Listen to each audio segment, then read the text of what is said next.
Bueno. Buenas tardes a todos. Muchas gracias por su presencia, por su asistencia esta tarde. Les doy la bienvenida en nombre del Ateneo de Madrid y de su sección de Ciencias Jurídicas y Políticas, de la que soy secretario cuarto. Mi nombre es Antonio Manzanera y esta tarde vamos a tener una breve presentación con un coloquio final bajo el tema de los servicios de inteligencia y la literatura. Tenemos hoy la gran suerte de que nos acompañan tres personas de renombre en este ámbito. Yo les voy a presentar brevemente y posteriormente les voy a ceder la palabra. Justo a mi izquierda está sentado don Juan María de Peñaranda y Algar, que es general de división en la situación de reserva, persona de sólida preparación profesional y gran capacidad intelectual, que ha publicado recientemente el libro Desde el corazón del CSIC, donde repasa la historia de nuestro servicio de inteligencia desde la proclamación del rey don Juan Carlos hasta el 23F. Es autor, asimismo, de una conocidísima tesis doctoral que, con el título Los servicios de inteligencia y la transición política española, 1968-1979, se presentó en la Facultad de Ciencias de la Información de la Universidad Complutense de Madrid en julio de 2010 y fue galardonada con el calificativo de su excelente cum laude por unanimidad del tribunal, y un año después fue galardonada con el premio extraordinario de la Universidad Complutense de Madrid. El general Peñaranda nos va a hablar dentro de unos minutos acerca de un tema que, a mi juicio, tiene un gran interés dentro de este campo, que es la búsqueda de fuentes de información en el ámbito de la investigación de los servicios de inteligencia. También queremos aprovechar este acto para presentarles a ustedes el lanzamiento de la segunda edición de una obra colectiva de un libro titulado Máximo Secreto, como les digo, una obra colectiva de distintos autores, algunos de los cuales nos acompañan también aquí esta tarde, que es una obra de una recopilación de relatos, ficción, me parece que hay algún caso real también, de episodios relacionados con los servicios de inteligencia en nuestro país. Esta obra ha sido, digamos, el fruto del trabajo de un grupo de autores que, reunidos en fecha reciente, bajo la denominación precisamente de Máximo Secreto, es un club de autores, y cuyo tenemos también con nosotros aquí a la izquierda del general Peñaranda a uno de sus impulsores, que es Fernando Martínez Laínez. Fernando Martínez Laínez cuenta con una amplia trayectoria literaria y periodística. Durante muchos años ha pertenecido al Servicio Internacional de la Agencia EFE y ha prestado servicio en varios países. Es un experto en asuntos internacionales, en especial de Europa y de las antiguas repúblicas soviéticas. Ha sido reportero, guionista de televisión y ha viajado por medio mundo. Ha colaborado asiduamente en gran cantidad de periódicos y revistas y otros medios de comunicación. También nos acompaña, a la izquierda del señor Martínez Laínez, uno de los autores del libro, Javier Mateo Isaac Peral, economista ligado durante los últimos 25 años a la industria del automóvil en las áreas de recursos humanos, marketing, ingeniería de procesos, calidad y logística, y en los últimos años compatibiliza sus tareas profesionales con las de investigación en temas históricos relacionados con el origen y evolución del arma submarina. También orienta su investigación a los conflictos militares y las actividades de la industria de armamento y el espionaje militar e industrial en el último tercio del siglo XIX y primero del XX. Es autor de 2 libros y varios artículos sobre estos temas. También el señor San Mateo nos comentará su experiencia y sus opiniones acerca de la literatura en el campo de la inteligencia. Bueno, yo sin más voy a ceder la palabra al general Peñaranda y a continuación pues comentaremos con más detalle el nacimiento del...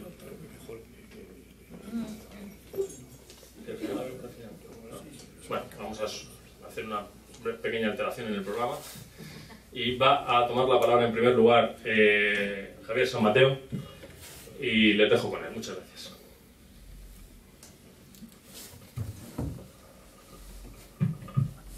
Gracias a todos por su asistencia. Me convocó Fernando Martínez Lainez, que está a mi derecha hace cosa de año y medio, 2 años, para un proyecto que se nos antoja muy interesante, que es fomentar la cultura de la inteligencia, en el ámbito también incluso de la defensa y de la inteligencia, del espionaje. Porque yo, bueno, había estado investigando a través de la biografía que escribí hace unos años sobre mi bisabuelo Isaac Peral, todo el tema de la trama de espionaje en la industria militar y en el ámbito de la industria y de los propios sistemas de defensa de la época.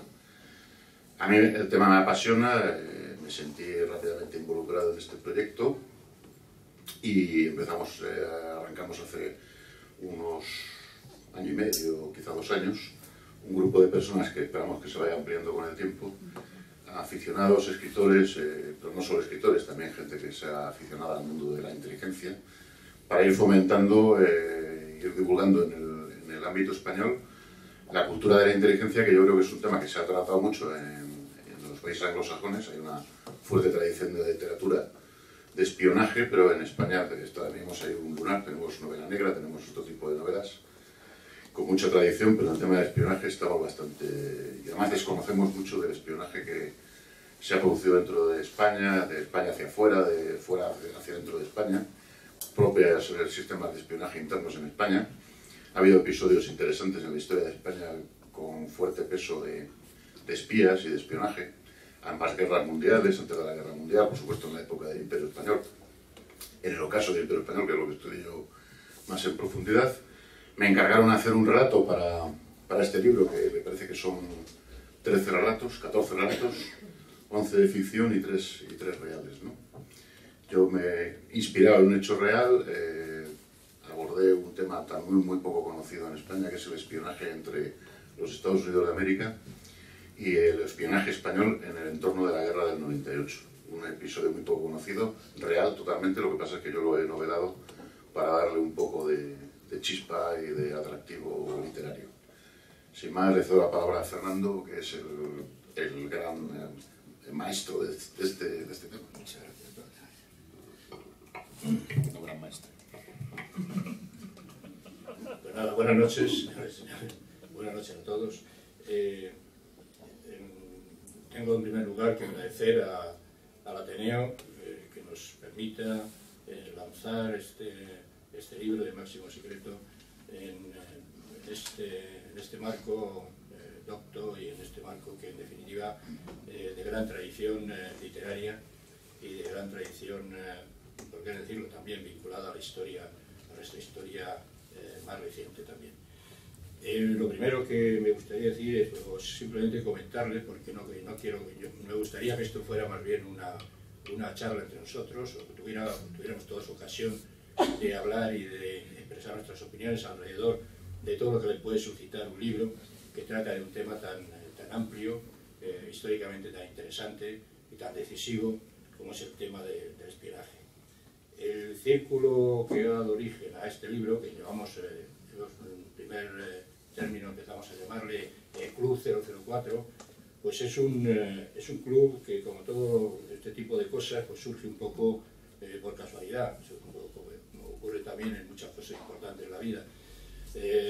Lo que le pusimos el nombre de Club 004, pues porque fuimos 4 los que nos reunimos aquí una tarde en la cafetería de aquí del Ateneo, y bueno, pues se nos ocurrió la idea de montar algo en plan informal, que no tuviera ninguna característica de una asociación, digamos, demasiado formal, y empezamos a llamarle club.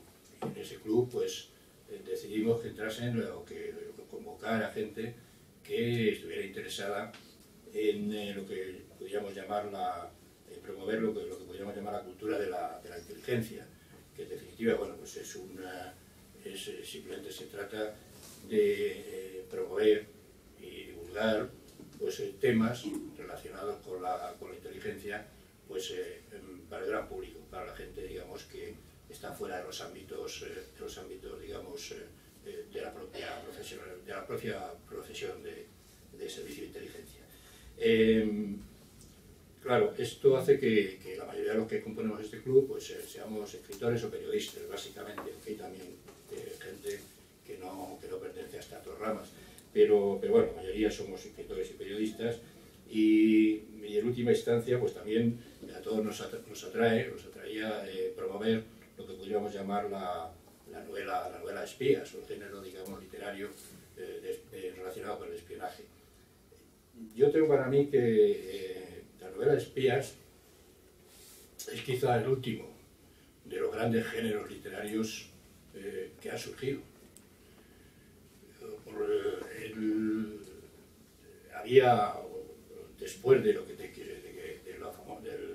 podríamos llamar la novela negra criminal, de los años surgida en Estados Unidos, de los años 30, que en definitiva venía derivada de la novela que podríamos llamar policíaca, para entendernos, que es bastante anterior, pues surge el género este de la novela de espionaje. La novela de espionaje surge, como no podía ser de otra manera también, pues alrededor de la creación de los grandes servicios, o de los servicios de espionaje más importantes, profesionales, o sea, profesionalizados, alrededor de los grandes estados, que es un fenómeno que se produce, como ustedes saben, a finales del siglo XIX, básicamente. Entonces, alrededor de estos servicios de espionaje, pues nace, como es lógico, un modo de reflejar la realidad de estos servicios, y es lo que da origen al género que podríamos llamar de espías. Que además es un género que, bueno, como ocurría decían que ocurría lo que nacía de la cabeza de Atenas, ¿no? Que nacía ya casi prácticamente con las armas y perfecto. Digo que es un género que nace muy elaborado, porque además inmediatamente se ocupan de este género grandes maestros de la literatura, sobre todo anglosajones, pues como son Conan Doyle, como es Joseph Conrad, como es Ernest Childers, el escritor anglo-irlandés, Rudyard Kipling. Entonces, digamos que es un género que quizá porque ha nacido ya tardíamente y bastante maduro, pues es un género que inmediatamente empieza a dar obras muy buenas, muy importantes, obras casi maestras en este tipo de literatura. Y después de la Primera Guerra Mundial, pues, lógicamente hay una especie de bache, una especie de vacío. Parece que la literatura de espías entra en un periodo de declive, pero esto es una impresión falaz, porque inmediatamente con la Segunda Guerra Mundial y sobre todo la Guerra Fría, el género tiene un impulso extraordinario y da una cantidad de obras maestras y de grandes autores, sobre todo en los países anglosajones, curiosamente, y algo en Rusia, en Francia también algo. Y en España pues parece que estábamos un poco huérfanos de este tipo de literatura, y eso es una cosa que resulta difícil de concebir, porque aquí siempre hemos tenido grandes escritores, y por otra parte nuestra tradición, contra lo que algunos piensen, en temas de espionaje, de servicio secreto, es amplia y llega hasta muy atrás. Aquí España prácticamente tuvo los mejores servicios secretos de Europa durante los siglos XVI y XVII, coincidiendo precisamente con la época de su apogeo histórico, como resulta lógico por otra parte. Pero luego se entra en un periodo ahí bastante decadente desde el punto de vista literario en relación con este tipo de literatura, y bueno, pues hay muy pocos ejemplos, digamos, hasta que yo creo que un poquito antes de la transición, ya con la transición, empiezan a surgir ya novelas que tratan, obviamente, de una cosa que para España es tan importante como los servicios secretos, la manipulación de determinados hechos que tienen que ver con nuestra historia más reciente. En ese sentido, bueno, pues la literatura de espía no es más que un instrumento más para conocer el mundo, y cada vez más importante, digo, el instrumento para conocer los verdaderos manejos del mundo en el que estamos inmersos, y que muchas veces, pues, muchas veces, casi siempre, suelen ser manejos ocultos. Es decir, en política lo menos importante es lo que se ve, y por desgracia en la mayoría de los casos que tienen que ver con el factor político, lo menos importante es lo que se ve. Entonces, este tipo, yo creo, de literatura es una herramienta para conocer esa parte del iceberg que precisamente es la invisible y es la que no se ve. Bueno, la verdad es que no quisiera extenderme demasiado. El libro Máximo Secreto, como ya se ha dicho, es un poco la expresión de esta voluntad nuestra, o de este deseo nuestro, de dar a conocer este tipo de literatura en España y de promocionarlo. Tiene 14 historias, de las cuales 11 son puramente ficción y 3 son reales. Y yo creo que este libro, en cualquier, en fin, permítame que no sea modesto en este caso, en cualquier otro país seguramente hubiera sido un bombazo editorial. Pero porque es que, por una razón muy sencilla nada más, porque hay muy pocas antologías o muy pocos libros de relatos de autores de espionaje, muy pocos. Yo pensaba que, en principio, que en países donde se lee mucho este tipo de literatura, como por ejemplo Estados Unidos o en Inglaterra y tal, habría muchos libros parecidos a este, de compilación de relatos, y me equivocaba. ¿Por qué no? Porque hay muy pocos. De hecho, hay muchísimos autores, grandes autores del género de espionaje, que jamás han escrito un relato breve. Y esto es una particularidad, una cosa que realmente es curiosa, pero es así. Los teóricos afirman que es porque escribir un relato de espías exige, digamos, un desarrollo, para explicarlo con claridad y para explicarlo bien, exige un desarrollo literario quizá mayor que cualquier otro tipo de historia, ¿no? Y eso hace que sea muy difícil condensar un buen relato de espionaje en muy pocas páginas.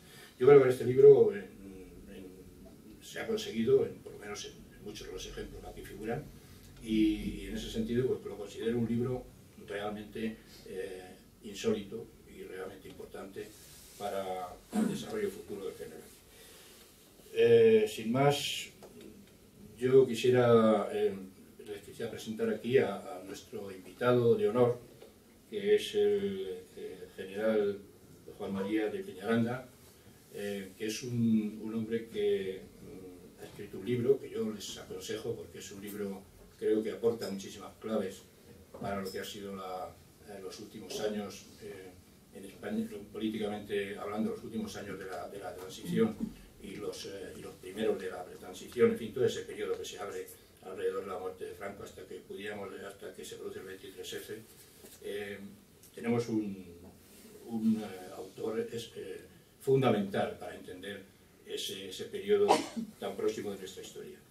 El general Peñaranda trabajó en el Alto Estado Mayor, es diplomado de Estado Mayor, ha trabajado también en la Secretaría de Defensa y en la Presidencia del Gobierno durante estos años que consideramos, como les digo, claves. Es uno de los fundadores del SECED y del CSIC. Ha sido agregado militar en Londres, Dublín y Estocolmo. Ha sido director del Servicio Histórico Militar y del Instituto de Historia y Cultura Militar. Y, como digo, es un personaje clave para contar esta historia, que además la cuenta muy bien en el libro este que hacemos referencia, En el corazón del CSIC, del cual es autor. Es un personaje clave para entender lo que fue la transición en España, algo que va quedando lejos, pero que ha marcado todo el desarrollo político de los últimos 40 años en España y que marcará seguramente gran parte de la política del siglo XXI. Y sin más, paso a darle la palabra al general. Muchas gracias. Buenas tardes a todos. Lo primero, unirme al agradecimiento de la mesa y a ti también, pues por haberme invitado, porque es una oportunidad de comunicarme con vosotros en unos temas en los que yo he pasado una buena parte de mi vida disfrutando de muchas cosas muy novedosas para la gente que no ha conocido los servicios por dentro. Y gracias sobre todo porque he recibido antes de ayer este mismo libro y me quedé sorprendido de ver en el prólogo y en algunos aspectos cómo coincido absolutamente con los criterios que fundamentan los que han participado en el libro para explicar la conveniencia de la divulgación de la cultura de la inteligencia. Es decir, es curioso cómo de una serie de asuntos, pues la ciudadanía, la mayor parte de la gente, tiene un conocimiento suficientemente extenso, y en cambio del tema de la inteligencia, como se llama ahora, o los temas de los servicios de información, el desconocimiento es enorme. Entre otras cosas, pues naturalmente estamos hablando de cosas que habitualmente pues son secretas, o máximo secreto, como se califica en algunos documentos. Yo sé que los que han intervenido en esta publicación, en este círculo, en este club, y algunos de los presentes, pues podríamos distinguir los que son novelistas de ciencia ficción relacionados con asuntos de la inteligencia, para hablar sobre espías, y que naturalmente esto de espías es un grupo minoritario dentro de los que actúan en los servicios de inteligencia, porque hay muchos profesionales de mucho tipo y los espías es, digamos, un núcleo muy reducido que tienen unas condiciones o unas características verdaderamente excepcionales para hacer frente a esa tarea con una personalidad distinta de la que tienen habitualmente. Yo cuando hablo de estos temas siempre empiezo diciendo que yo nunca he sido espía. Yo he estado 20 años en los servicios y siempre he sido yo mismo, es decir, presentándome con mi documento de identidad, pero como digo algunas veces en broma, nunca me he tenido que vestir de la carterana para tener que buscar una información. Bueno, efectivamente, como se ha dicho antes, el tema de la novela sobre temas de inteligencia se está abriendo, se está extendiendo, se está consolidando, y eso es una buena cosa, porque a través de una novela, si está bien montada, la gente entiende, aunque no se parezca mucho, o a veces casi no se parece nada, pues por lo menos la cultura de inteligencia también pasa por ahí. Pero también hay un grupo de especialistas que son personas que se han dedicado al ensayo, a la historia, es decir, no a ciencia ficción, sino verdaderamente qué dice la historia en cada una de las etapas sobre los temas de información. Yo voy a contar algo de mi experiencia, ya he dicho, y aquí se ha explicado un poco cuál es mi currículum. Yo he estado 20 años en los servicios de información y algunos años al final de mi vida militar, pues en aeronaves militares, que también tienen una faceta de información. De modo que entre el Alto Estado Mayor y luego los servicios de presidencia suman 19 años. Un año más estuve haciendo cursos que tenían que ver para mi acceso a esos servicios de información, y luego pues esos 3 años de agromilitar, donde hay unas facetas claramente relacionadas con la información, como es lógico, con la información reservada.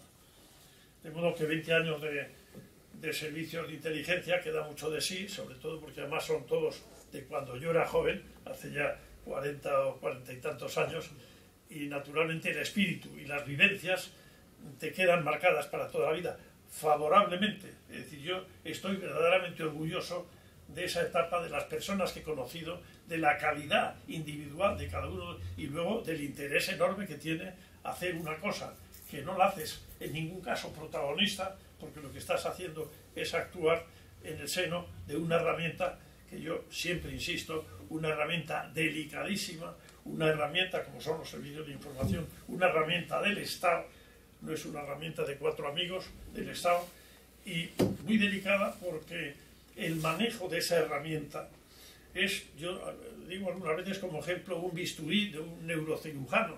Tú no le puedes dejar ese bisturí a los niños, porque si están encima, te rayan la mesa, te rompen la tapicería, se dañan ellos mismos. Bueno, esto pasa también con los servicios de información y de inteligencia, aquí y en todo el mundo. Cuando los que los han dirigido en alguna ocasión no tenían idea de lo que era la profesionalidad de esos servicios, estaban utilizando un bisturí de una manera, claro, creando más problemas que los que tenían que arreglar y haciendo, en fin, una cantidad de fechorías enormes. Como consecuencia de esos años, cuando yo pasé a la reserva, pues se me ocurrió la idea de ir a la universidad pues a hacer algo más, no a perder el tiempo en casa leyendo la prensa o yendo por ahí de compras. Y me fui a la Facultad de Ciencias de la Información, donde por una serie de circunstancias al final tuve que hacer, y digo tuve que hacer porque no salió de mi propia voluntad, sino que de alguna manera cariñosamente me forzaron a que la tesis doctoral fuera sobre los servicios de información en la transición. El decano de la facultad y el propio jefe del ejército, el GM de entonces, que conocía muy bien los servicios, pues entendían, y creo que tenían razón, que los que habíamos pasado unas etapas de nuestra vida y habíamos tenido, no digo un protagonismo, que no lo hubo en la vida, pero sí ser testigos de unos acontecimientos, y que no podía ocurrir que nos fuéramos al otro mundo sin haber dejado una referencia histórica para que los estudiosos de años posteriores, o historiadores, o simplemente o curiosos, pudieran apoyarse en datos reales, escritos cuando estaban ocurriendo, no cuando a los 30 años pues un exministro, un político, no sé qué, o un particular escribe de lo que ocurrió hace 40 años. Y eso es como si escribes o haces una crónica de un partido muy importante cuando ha terminado el partido. Y sabes que el partido ha acabado 5-2, tú lo explicas estupendamente. Pero 2 días antes, cuando las cosas están muy complicadas, naturalmente se explica de otra forma. Bueno, pues afortunadamente esa tesis lo que se hizo fue explicar lo que estaba ocurriendo, digamos, en aquellos días durante la transición o la pretransición. El tema era tan complicado, sobre todo complicado por el tema de la investigación, que es el tema que nos trae aquí, y desde luego diré algunas cosas, pues que la broma de este impulso a hacer una tesis que tratase sobre eso me duró 14 años. 14 años que yo también tengo que decir que disfruté tanto como el tiempo que estuve en los servicios, porque a mí me iba llegando información o me iba llegando la posibilidad de hablar con personas que era una delicia ver cómo la información se iba ampliando y uno podía llegar a la consecuencia de lo que estaba contando era justamente lo que había ocurrido. A mí se me enseñó en la facultad que el historiador tiene que hacer historia y escribirla de una manera que se entienda, es decir, pero no otras cosas. Es decir, un historiador no puede divagar y decir, ahora mi consideración no. Las consideraciones de lo que tú plantees lo hará otra persona o otras personas, pero la historia es explicar exactamente lo que hay que hacer. Bueno, entonces, al final se resumía en que esa historia se tenía que apoyar en documentos. Es decir, no podemos fiarnos, yo no tengo buena memoria, pero no podemos fiarnos de nuestros recuerdos, porque puede ser que te los has contado ya tantas veces que luego el recuerdo ya no es como te lo has imaginado, sino que es otra cosa. Y luego tampoco como hayas leído pues en otros libros o alguien te ha contado, no. Si es posible, hay que apoyarse en documentos originales de la época y escribirlos. Bueno, ya digo, después de esos 14 años, a mí me resultó pues muy complicado ahora cuando entremos en la investigación encontrar datos, y al final, cuando terminó ese periodo ya previo a la presentación de la tesis, 14 años después de que yo inicié el tercer ciclo de la universidad, pues yo había reunido algo así como 6.000 o 7.000 folios, digamos, papeles de documentos o de historias que tenían que ver con lo que yo quería hacer, que era los servicios de inteligencia y la transición política española. No los servicios de inteligencia en la transición, que es otra cosa, es decir, qué hacían los servicios durante la transición. Bueno, no, era qué hacían los servicios y qué pasaba con la transición y cuál es la relación, cómo gana la transición con la aportación de los servicios de inteligencia y cómo gana los servicios de inteligencia con las aportaciones, digamos, de los cambios políticos que se van produciendo. Bueno, pues entró en el tema de mi experiencia, en el tema de la investigación.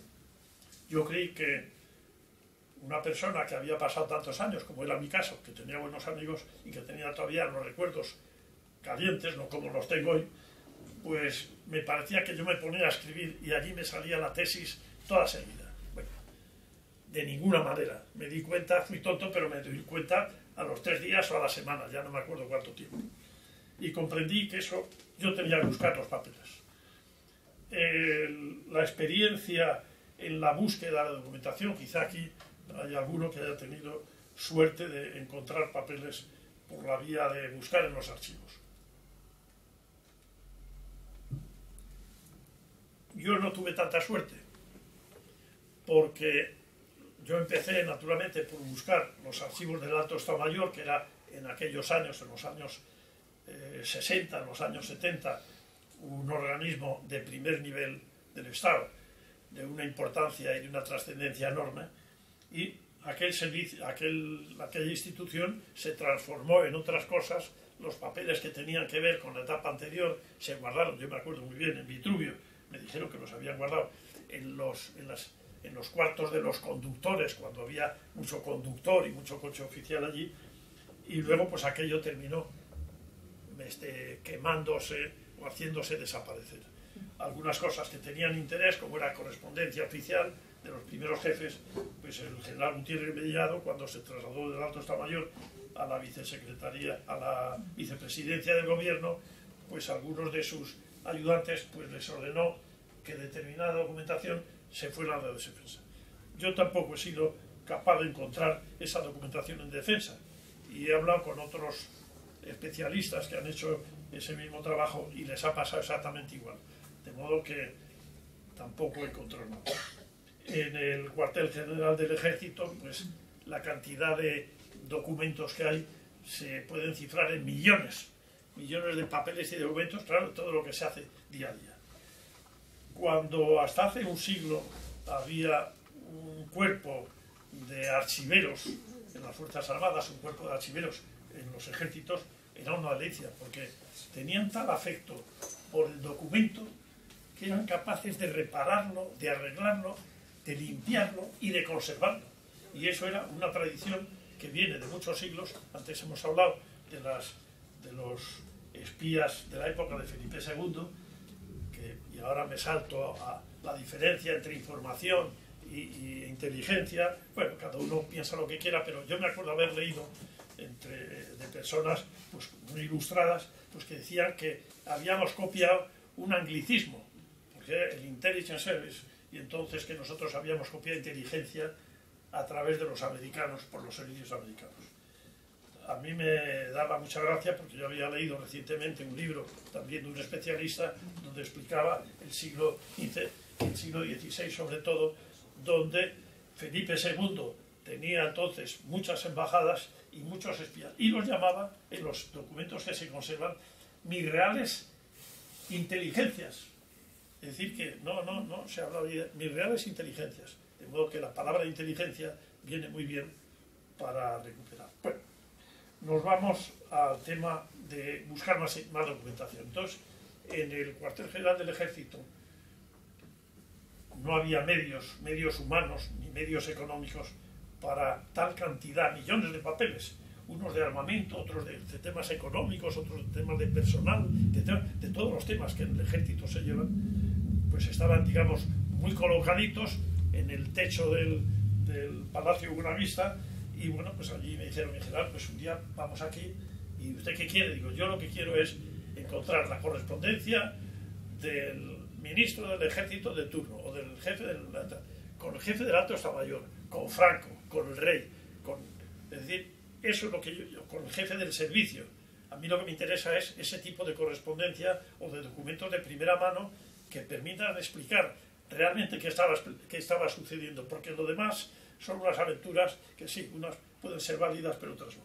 Bueno, el problema que había allí de tal cantidad de información a mí se me hizo imposible. Yo no podía seguir acudiendo a buscar papeles allí y dejé la aventura por terminar.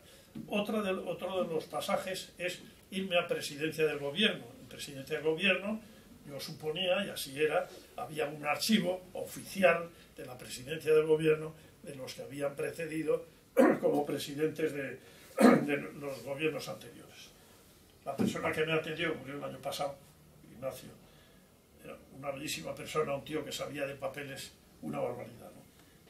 Y me dijo, ¿pero qué quiere? Yo volví a repetir lo mismo.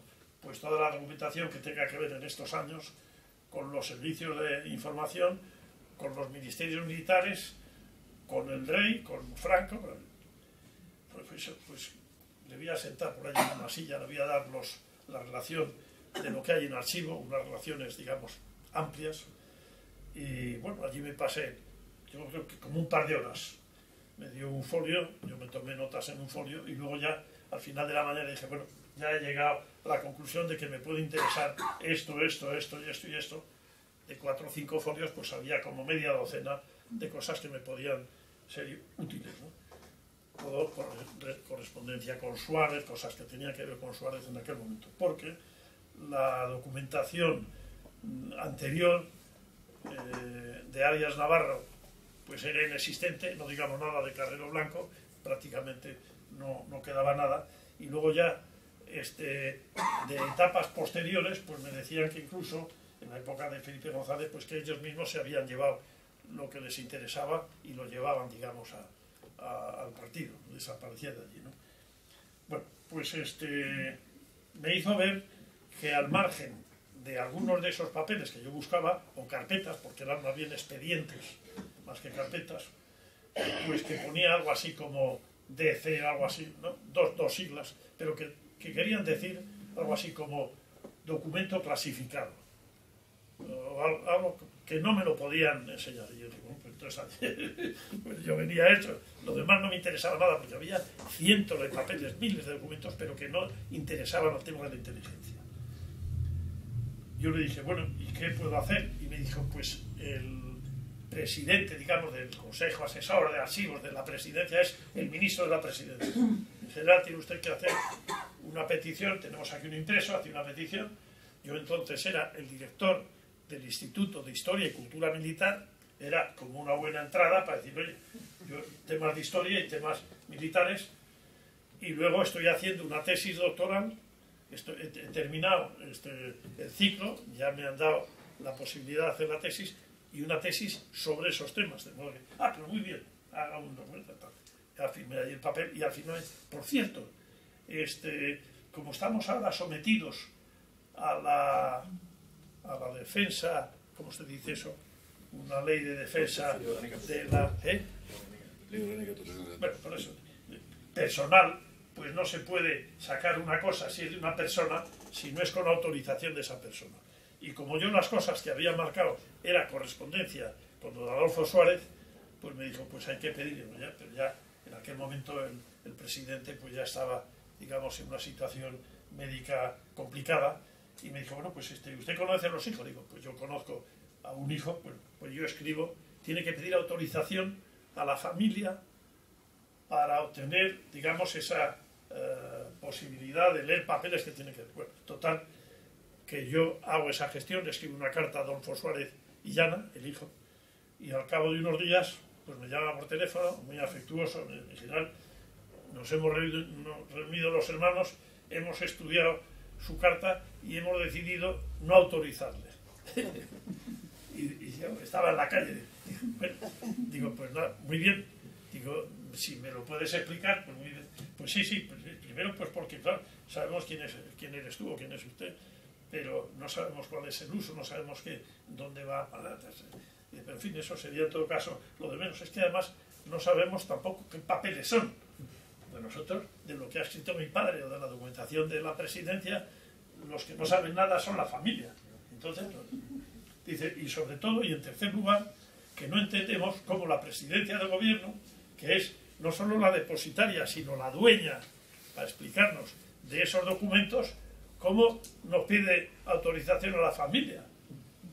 Y yo dije, bueno, muy bien, me parece muy bien, digo, pero como yo estoy haciendo una tesis doctoral y yo puedo hacer mención a que te he escrito una carta, si no te importa, lo que me has dicho por teléfono, me lo dices por escrito, y así de esa manera el tutor de la tesis ve que efectivamente yo me he movido, porque bueno, en esos casos estás de alumno y tienes que congraciarte con el tutor o con el director de la tesis. Efectivamente me escribió de la misma manera, y creo que en la tesis hice una mención a ese tema.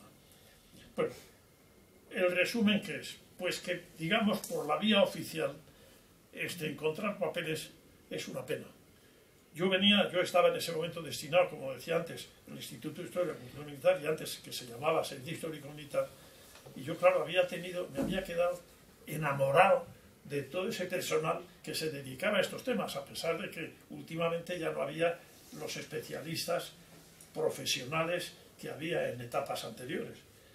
Pero claro, yo aprendí mucho, tuve ocasión pues de ver cantidad de papeles y de informes pues de las guerras qué sé yo, de Flandes, de las guerras del Rosellón, una cosa, una maravilla, que son joyas y que se han conservado gracias a esos cuerpos de archiveros y que han tenido, como digo, un esmero de mantener una cosa.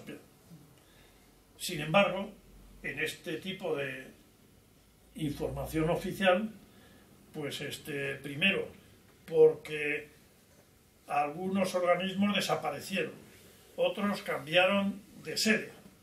Entonces, cada vez que haces un cambio, pues como cuando te trasladas de casa y dices, esa mesa tirarla a la basura, el otro no sé qué, el otro no quiero, esa ropa. Bueno, pues eso se ha hecho en nuestros archivos. Es decir, que de las decenas de miles de documentos y de papeles que había en esos archivos oficiales, pues uno, ya digo, por traslados, porque sobraban, porque había que dejar espacio para los papeles nuevos. Es decir, tenemos más interés en los papeles de antes de ayer que en los de hace 50 años. Y claro, eso, oye, en la cultura de la inteligencia, o en la cultura, sin más, está la historia, y hay que conservar la historia. Y si usted considera que eso hay que tirarlo porque no vale, bueno, pues muy bien, pero que lo vean unos especialistas. Hay unos señores que hacen expurgos, esa palabra tan rara, pero que lo hacen es que de cada 100 papeles se quedan con 10, porque creen que son los que sirven. Los otros son reiteración o no tienen ningún interés para la historia. Muy bien, es un buen criterio. Y eso pasa a un archivo intermedio, y luego otra vez allí, cuando han pasado otra vez otros 15 años, de cada otros 1000 papeles vuelven a sacar otros 50. Pues es una buena teoría. No sé sé que en algunos sitios se pone en práctica, pero en otros no. Si a eso añadimos, pues que en algún caso la política, con criterios políticos, dice, oye, eso a la basura, todo eso a quitarlo de medio, todo eso que desaparezca, eso ocurre. Yo no sé si ocurre una vez o 1000, pero ocurre. Y entonces es una pena que para los historiadores del futuro, que quieran estudiar sobre una etapa, pues no tienen más remedio que acudir a la prensa. Y la prensa diaria, claro, es la prensa diaria. Tiene una noticia, la coge por teléfono, la pone el día siguiente y no espera que pasen 2 meses para estudiar la noticia, porque entonces no sale el periódico. Pues entonces, la verdad es que las publicaciones o las publicaciones diarias pues sirven, digamos, como complemento si tú tienes una información para ver qué día salió en la prensa tal artículo con aquella información. Bueno, entonces estábamos hablando de los archivos oficiales y yo ya me di cuenta que por ahí no había nada que hacer. Había archivos particulares. En los ejércitos pues hay una afición por conservar la vida de cada uno. Es decir, tenemos nuestra hoja de servicios, de si te has casado, si has tenido hijos, si te han ascendido a capitán, si te han dado una medalla, si has viajado a la China. Es decir, todo eso se recoge en una hoja de servicios y en una documentación personal de cada uno de nosotros. Esa especie de archivo personal incluye pues que un día tuviste que hacer un informe o no sé qué y te quedaste una copia porque si acaso no necesitabas corregir, o porque fuiste a ver al rey o a quien fuera, a San Benito, y le vas a ver y te haces unas notas para luego hacer el papel definitivo a quien interese. Y naturalmente pues eso, algunos teníamos y tenemos, yo creo que es muy habitual, la costumbre de tener algunos papeles. Bueno, entonces yo procuré encontrarme, y voy terminando que si no se me pasa el tiempo, procuré encontrarme con miembros de aquellos servicios en los que yo había trabajado y que eran mayores que yo, que tenían más responsabilidades que yo, para ver si ellos podían, digamos, contarme alguna cosa o darme algún papel. Las primeras entrevistas eran siempre iguales. Me decía, oye, si yo no me acuerdo de nada, Juan, y a lo mejor tienes algún papeles, no tengo ninguno. Pero entonces, cuando le tocabas el corazón y le recordabas, ¿te acuerdas aquel día que comimos en tu sitio con no sé qué tratar? Que era el día de, qué sé yo, de la Purísima. ¿Qué va? Pero será el 14 de mayo, me acuerdo porque era mi cumpleaños. Bueno, quiero decir, eso me surgía en todas las entrevistas, en todas esas visitas que yo hice cuando estaba haciendo la tesis. Yo hice como entre 100 y 150 visitas a compañeros nuestros de donde yo saqué mucha información. Porque unos me decían, oye, el que tiene mucha información es Pepito Peláez, vete a ver lo que pasa. Si se ha muerto el año pasado, es verdad, pero vete a ver a Lolita. Yo me iba a ver a la viuda. Bueno, pues había viudas que todavía no habían tirado los papeles del difunto marido. Y como me conocían decían, oye Juan, llévatelo todo. Bueno, y yo me lo llevaba todo. Con lo cual ya comprenderéis que es lógico que la tesis me dura 14 años. Yo además disfrutaba con aquello, yo tenía otras cosas que hacer, porque entonces tenía un destino en la reserva, pero verdaderamente aquello me llamaba mucho la atención. Y además yo me había comprometido en sacar adelante una tesis donde quedase reflejada una etapa de 11 años, que era desde el año 68, cuando se creó, digamos, el primer germen de lo que hoy es el CNI, hasta el año 79, que es cuando yo me marcho de la casa, que ya iba siendo hora, yo tenía que hacer otras cosas. Bueno, entonces, archivos particulares. De archivos particulares, no solo ya de papeles, están las entrevistas esas que explicaba de la gente que yo vi. Pero yo además, yo he sido muy aficionado a las notas y a los anuarios y a las memorias mías. Bueno, yo tenía, desde que tengo 13 años, yo escribía mi vida, una cosa que de locos, porque eso yo no recuerdo a mis compañeros que lo hicieron, pero yo escribía cómo salía con las chaladas, con no sé qué, cuando empezabas ya a la época de la adolescencia. Bueno, pues en aquellos años de mi estancia en el servicio, cuando yo tenía una actividad, digamos, externa, de salir a la calle, yo recuperé las referencias de casi 1500 entrevistas. Que claro, si eso, un periodista le dieras de repente 1500 entrevistas con personajes que eran la crème de la crème, que era lo que a mí me tocaba, ¿no? Pues no, yo no me lo tenía que buscar, a veces sí, pero vamos, pues es una maravilla ver lo que contaban los 200 o 300 primeros personajes en España a lo largo de esas 1500 entrevistas en un entorno de como 5 o 6 años. Bueno, pues de esas entrevistas, yo en algunos, en unas era, podríamos decir, protagonistas con P minúscula, pero luego testigo, porque yo iba siempre acompañando al jefe del servicio, y ese jefe del servicio, claro, con el que comía era un tío de primera fila, pues no un tío de segunda, porque los que sabían quién era el jefe del servicio, los políticos y el mundo económico estaban deseando tener la oportunidad de que les llamase el hombre que despachaba todos los días con el presidente del gobierno a la hora del café de la mañana de las 8.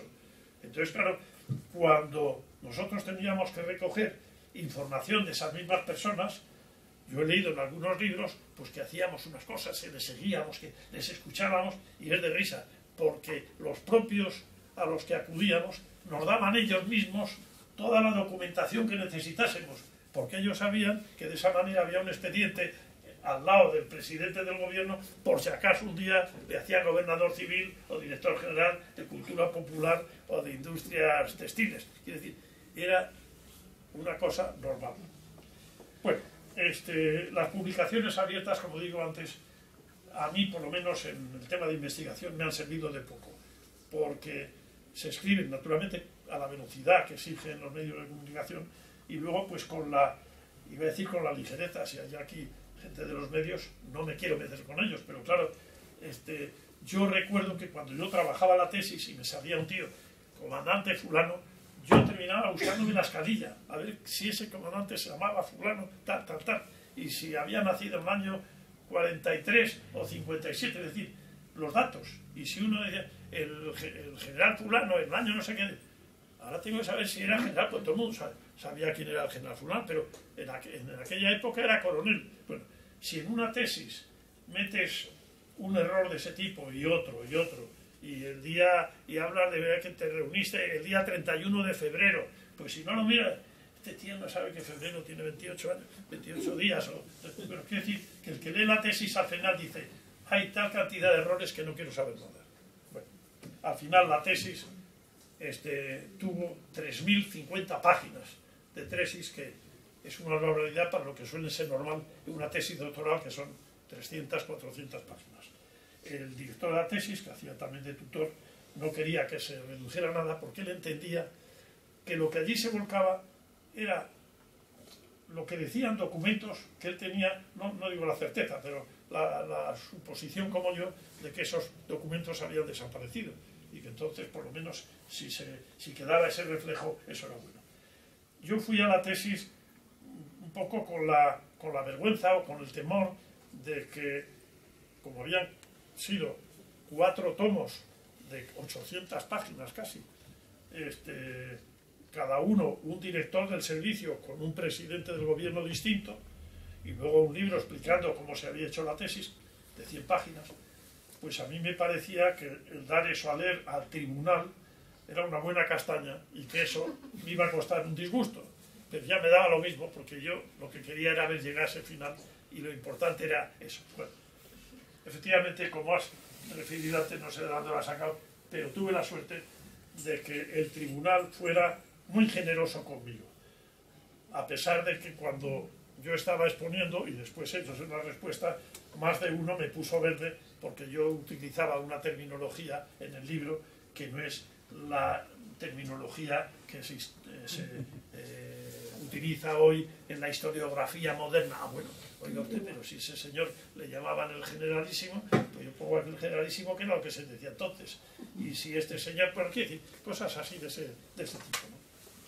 Bueno, al final, como digo, 3000 y pico páginas y bueno, fue una satisfacción. Tuve que regalar pues esa colección de libros pues a centros que querían tener la tesis completa, naturalmente en la propia facultad, y para mí pues fue una ilusión que, a pesar de haberme puesto verde desde la mesa por mi intervención y por la tesis, cuando se reunieron a deliberar me dieron la mejor calificación, y por lo visto es que eso es costumbre, es decir, los profesores o los titulares de las mesas pues aprovechan para, digamos, hacer su exordio y dar su explicación. Bueno, total, que sale la tesis, a los pocos meses yo recibo una llamada de Espasa interesándose por la tesis para hacer alguna publicación. Cuando yo les cuento que son 4 libros, a ellos eso se les hace muy cuesta arriba porque ellos venden un libro, pero no una monografía de 4, porque a lo mejor hay gente que quiere comprar el primero, pero no el tercero, y sí, el segundo, ese libro. Y entonces fueron ellos los que eligieron lo que estuviera más reciente en la historia, que eran los primeros 4 años de la monarquía, después de morir Franco. Bueno, entonces ellos le dieron el título, que es ese que hacía referencia, Desde el corazón del CSIC. A mí no me gustó mucho, porque yo dije, oye, pero si del CSIC son 50 páginas, las últimas, porque había sido ya el momento del cambio, y lo otro es al revés, o sea, ya, pero es que el CSIC es más conocido, tiene algo. Y luego, desde la muerte de Franco hasta el 23F, yo dije, pero si yo no hablo nada del 23F, porque yo me fui en el otoño del 79, y quedaba todavía año y medio. Bueno, pero, y además yo no estaba en el 23F, ni mezclado, ni sabía nada, pero seguro que saben muchas cosas. Digo, pues claro que sé, pero yo no tengo, digamos, la preparación o la formación que tengo para escribir ese libro, que vamos a escribir, o la tesis, donde yo cuento con papeles y del otro no tengo papeles. Bueno, total, me obligaron a poner un último capitulito de el 23F en el horizonte, una cosa así. Y eso venía a ser porque yo había contado en el libro, en la etapa mía, una serie de operaciones que había, bueno, cenáculos y cosas de estas, que era bastante frecuente, porque en los últimos años de Suárez preocupaba cómo iba la economía, cómo iba la política, y había grupos pues que estaban deseando, si no cambiar al presidente, cambiarle al ministro de Economía o cambiar... Esos tenían nombres, tenían unos nombres, la operación de Gaulle, la operación Paso ya no me acuerdo de los nombres, pero en fin. Y entonces me dijeron, aprovecha para decir que efectivamente que esas operaciones podían ser, digamos, un inicio de lo que luego fue el 23F, aunque esas operaciones a las que nosotros además asistíamos, es decir, nos invitaban porque no eran de tíos de pelanas, no, era de gente importante, y algunos gente del partido y otros gente de la economía y de otras instituciones. Y nos invitaron. Yo me acuerdo que cuando se incorporó el último director que yo conocí, el general Burgón, yo le tuve que decir, yo estoy asistiendo a uno de esos cenáculos que se repite cada 2 meses o 3 meses, donde es lo que se hace. Y me dije, tú sigue asistiendo porque a ellos les interesa que tú asistas porque tú haces de pararrayos, ¿no comprendes? Si alguien dice, pero si estábamos con el comandante Peñaranda, si estamos aquí de charleta, pues no pasa nada. Bueno, total, yo seguía asistiendo. Y ese tipo de operaciones, golpe de timón, se llamaba otra operación. Bueno, entonces, no sé por qué estaba hablando de este tema de las operaciones, pero... Era gente muy importante la que iba... Bueno, la gente importante. Bien, entonces, una cosa muy importante al hablar de los servicios de inteligencia es la adquisición, pero sobre todo la evaluación. Es lo que da la medida de un buen servicio de información o de un buen servicio de inteligencia. Uno puede encontrar cantidad de información, miles y papeles, pero tiene que haber unos estudiosos que cuando tú le das esa información te dicen, eso está muy bien, pero eso no es así. Es decir, yo que era, digamos, para entendernos, de la búsqueda de esa información, aunque fueran de niveles muy elevados, pero cuando eso lo estudiaban los de la puerta trasera, que estaban allí encerrados, me decían luego, oye, esto que te ha dicho fulano es porque su mujer le pasa tal cosa, o su hijo, o su yerno, y por lo tanto esto hay que darle la mitad de credibilidad a lo que está diciendo, porque además no coincide con lo que dice. Bueno, entonces ellos tenían la suerte de, viendo 50 papeles, saber realmente cuál era la verdad. Bueno, 5 minutos, ya se me ha pasado el tiempo, pero yo quería decir 2 cosas en relación con los servicios. Otra vez repetir lo de que es una herramienta indispensable en manos del Estado, que lo tienen todos los países del mundo. Los países que son muy poderosos tienen unos servicios muy poderosos. Los países que son unos petardetes, pues tienen un servicio muy pequeñito y luego la información se lo pasa a otro servicio. Nosotros estamos en ese momento en un buen nivel. Yo no me atrevo a decir aquí porque en todo caso no lo sé, pero sé que en algunas áreas somos de los servicios de información con mejor información. Y en conjunto, pues, oye, si decimos que somos el tercero, el cuarto, el quinto, como mucho el sexto, pues no, desde luego no nos equivocamos. Un asunto importante es que las necesidades, naturalmente quien las marca es el Ejecutivo, no el servicio. El servicio no busca la información, tiene que ser para saber qué es lo que necesita el Estado. Y por lo tanto, lo que ocurría en los años 70 no tiene nada que ver con lo que ocurrió en los 80, en los 90 o hoy. Y yo, que no sé, no tengo ni la menor idea cuáles son en este momento los objetivos del CNI, pero tendrá media docena de objetivos del Estado claramente marcados para buscar información de qué está pasando en esto, aquí, allí o en otro sitio. Seguro.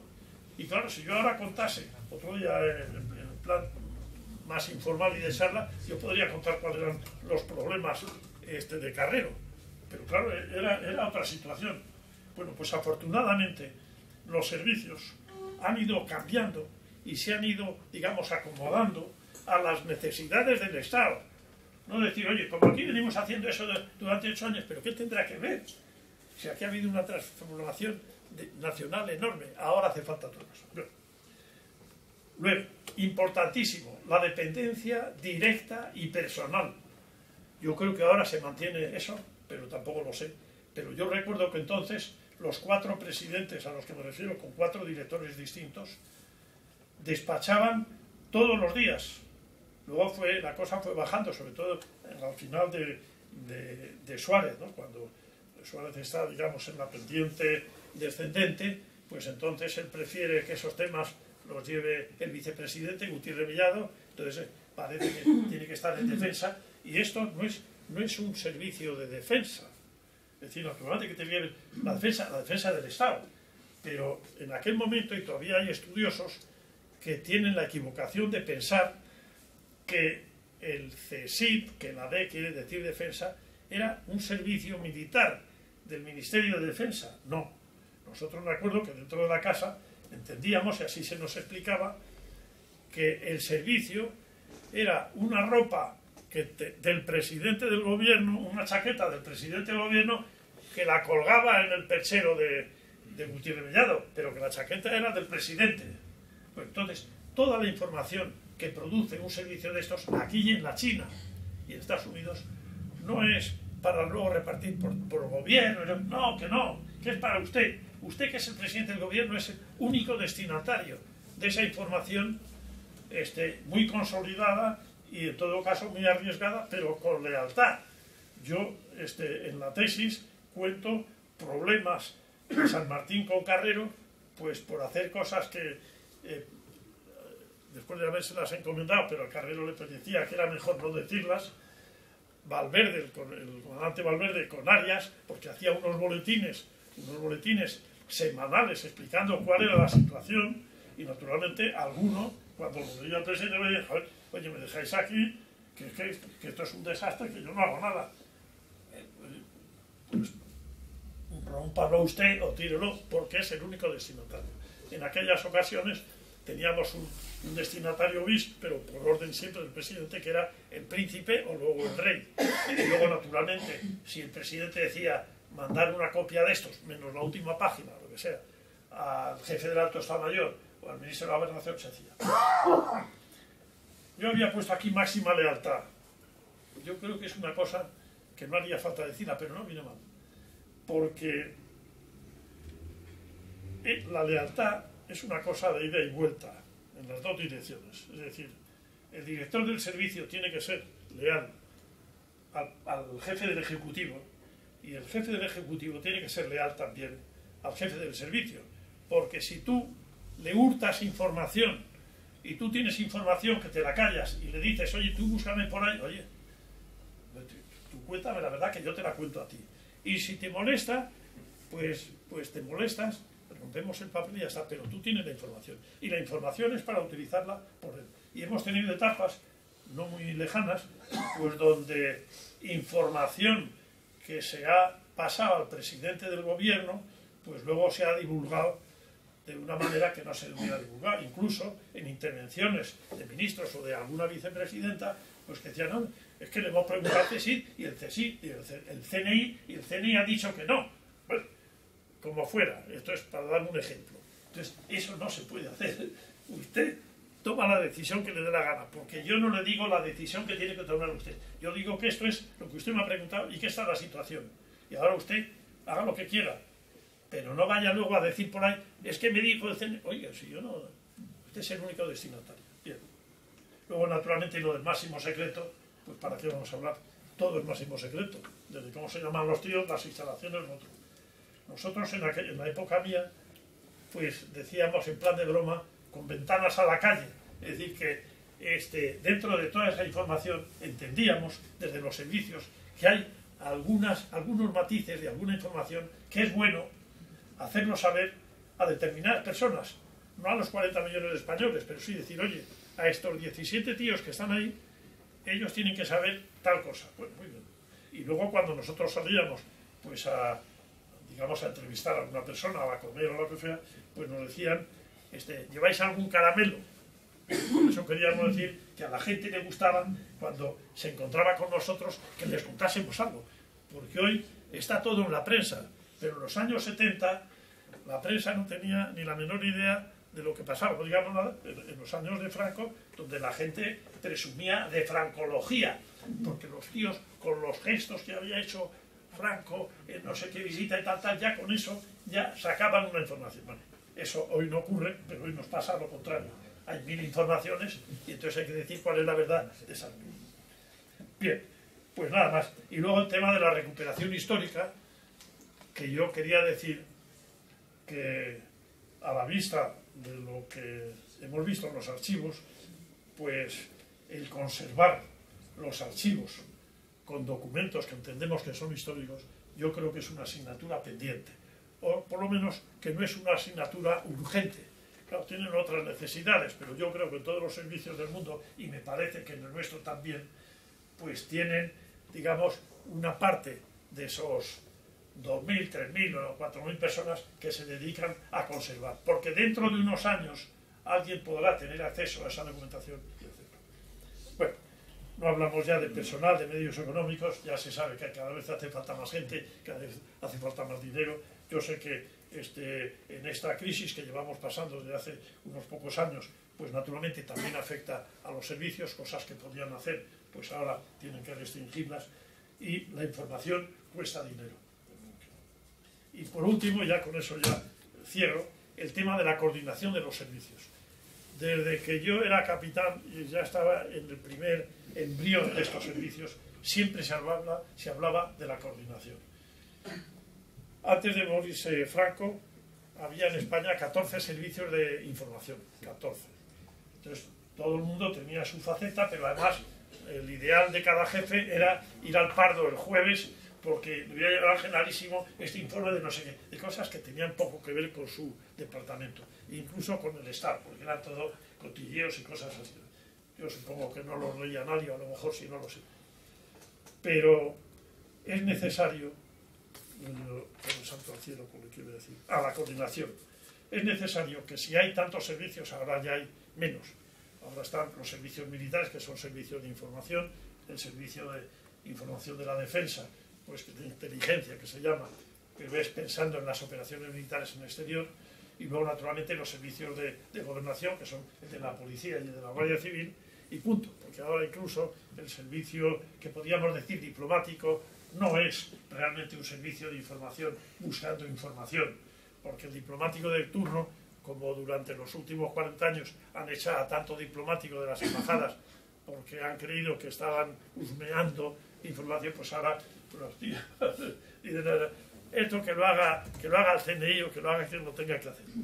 Bueno, entonces la coordinación, poca coordinación porque, sobre todo en la época que yo trato en los libros, pues había cierta inquina entre unos servicios y otros, pues a ver quién daba la información antes, o quién tenía más dinero, quién tenía más gente, claro, y sobre todo contra los servicios de presidencia, porque Gobernación le tenía que dar pues un centenar de guardias civiles, un centenar de policías, le quitaban y le daban más dinero que a ninguno. Todo eso, pues de alguna manera, claro, se entiende. Incluso los servicios militares, pues decían, oye, me han quitado 50 capitanes, 40 tenientes coroneles, y encima les dan una cantidad de dinero de mierda. ¿Qué lo vamos a hacer? Pero que es una asignatura, yo creo que hace unos años se ha instituido una cosa que se llama Autoridad Nacional de Inteligencia, que recae en la persona del director del CNI, me parece recordar, y bueno, eso por lo menos que alguien coordine, es decir, que no estén buscando todos la misma cosa, la misma tontería o no, y que haya una autoridad que dice, oye, tú a lo tuyo y déjate de cosas y yo a lo mío. Y nada más, y luego ya termino diciendo que, por fortuna, el segundo libro, que es la primera parte de la tesis, pues ya por fin, después de 2 años de líos, porque la crisis ha afectado también a las empresas editoras, y entonces se ha retrasado, y ahora me han dicho que el día 10 de enero, 20 de enero, sale a la venta, digamos, el segundo libro, que es la primera etapa, que se llama Los servicios secretos de Carrero Blanco. Y entonces lo que trata es justamente los inicios de lo que hoy es el CNI, los distintos servicios hasta la creación del SECET y hasta el fallecimiento de Carrero. Y nada más, ya tendréis noticias y ya os lo haremos llegar. Y muchas gracias.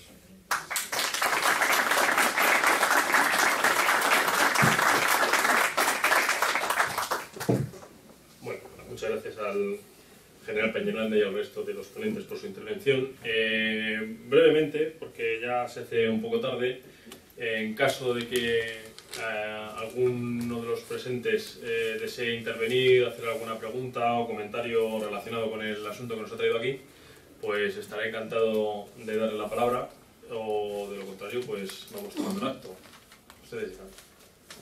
Sí. Lo que pasa es que tenía muchas preguntas. Vamos a ver... ¿Alguna selección de una? O... Bueno, yo creo que alguna se puede convertir en triple. Vamos a ver. El tema Carrero, por ejemplo. El tema Carrero. Me gustaría que cada uno diera su opinión, aunque fuera rápida, lo agradecería. El tema Carrero, el tema de la muerte de Carrero, se ha especulado mucho que si hay muchos tipos de teorías, que si el propio servicio secreto del régimen, que si familias políticas del régimen, que si de distintos grupos terroristas. Bueno, Y luego, dentro del tema Carrero, bueno, no sé si está dentro del tema Carrero o después de ya con el rey, el tema del lobo. El lobo ha afirmado en alguna ocasión que le quería matar las propias fuerzas secretas del Estado. Entonces, quería saber cuándo se le intentó matar, si fue con Franco, también con el rey. Y también el lobo ha afirmado, quiero saber si lo que dice el lobo todo es cierto también respecto a su reclutamiento. Él dice que se le reclutó por casualidad, que había salido de una iglesia, que no estaba muy animado con el régimen, pero que bueno, que sí que quería colaborar un poco con España, pero que luego se desanimó mucho. ¿Hasta qué punto es verdad que el lobo no era un gran patriota en ese momento? O si lo era, o se desanimó mucho, o su estado de ánimo. Y luego, eso respecto a lo mejor con el tema de Carrero. Y se espiaba también al rey.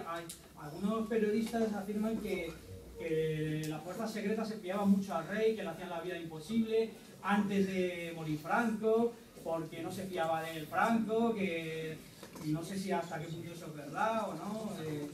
Quiero saber su opinión también. Bueno, te respondo porque si no son tantas cosas que se me van a ir.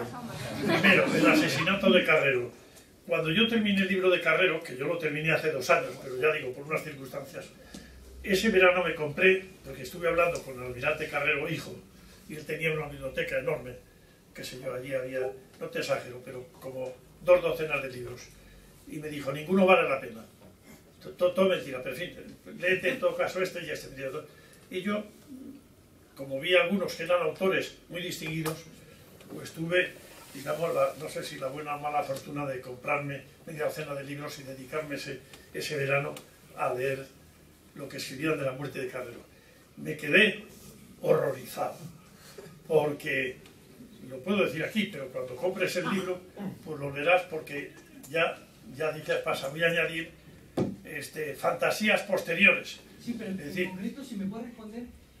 Sí, ¿verdad? Se especula que si... Sí, no era, que primero, que fue la CIA, que intervino la CIA en el asesinato de Carrero. Muy bien. El que apoyó la ETA, para ustedes, sí. ¿quién fue? ¿La CIA o la KGB? Eso está bien. Parte de la misma fantasía. No se ha comentado de... Sí, ya lo sé. Mira, si ya no entiendes. Y eso le lo llegó a decir, que no sabía si se lo había pagado a rublos o en dólares a... Pero mira, a mí me ha costado trabajo tener que desmontar, digamos, esas falsedades, porque uno no tiene argumentos. Si te dicen, oye, que te has casado ayer por la tarde con Pepita González, joder, que no, que sí. A ver, demuéstralo. Oye, no, yo no tengo manera de demostrar, pero yo estaba en la casa aquel día, y yo sé lo que pasaba en la casa y sé lo que pasaba con anterioridad. Y desde luego que haya libros que en el título incluso dicen que era una operación hecha desde dentro del gobierno, es que eso ya es ya una cosa tremenda. Bueno, yo de todas maneras hago una disquisición de media docena de libros diciendo lo que encuentro que es erróneo. Porque cuando en ese libro habla de Juan Peñaranda y yo lo leo, y ese Juan Peñaranda yo no lo he conocido, de las cosas que cuentan allí, pues ya me entra duda, de verdad. Oye, yo que era obispo de Salamanca, menos eso, cualquier cosa podía decir. Bueno, quiero decir, error.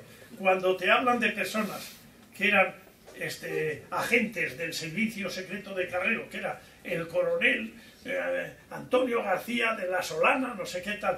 Oye, sí, tío, no existía. Y yo miraba, no existía. En los nombres, digamos, de apodos, tampoco existía.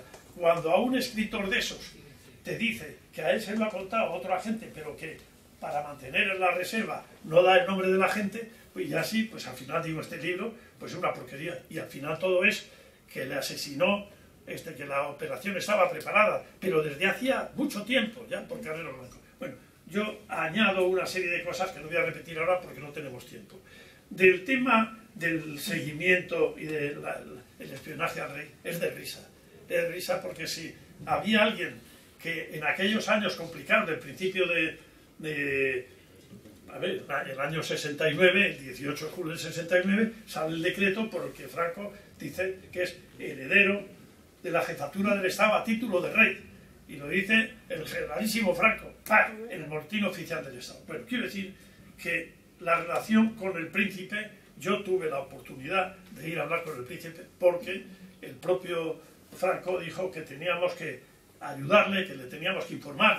Bueno, pensar que nosotros estábamos espiando, que si lo que teníamos que hacer era al revés, darle información. Bueno, eso está de alguna manera documentado en lo que te digo ahí, pero es increíble pensar, a pesar de que hay cosas que hemos leído sobre ese tema. No sé qué otras cosas me has dicho. Bueno, pues lo del lobo... Bueno, lo del lobo... Pero el lobo es posterior a Carrero. Bien, ya lo sé.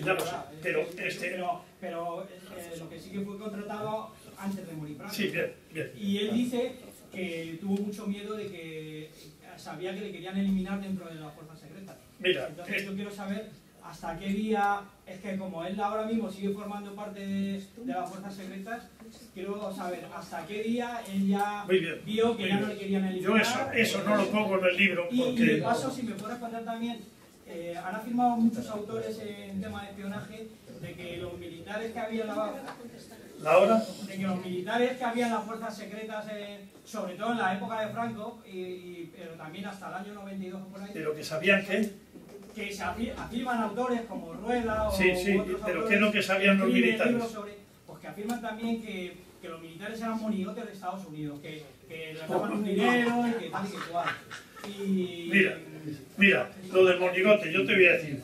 Antes he explicado que los servicios, los países pequeños tienen servicios pequeños. El servicio de inteligencia de la época de Franco, el del Alto Estado Mayor, era un buen servicio, pero era limitado y tenía, digamos, unas connotaciones, digamos, políticas para el seguimiento en el exterior, en Bruselas, en París y tal, para el seguimiento de ese tipo de cosas.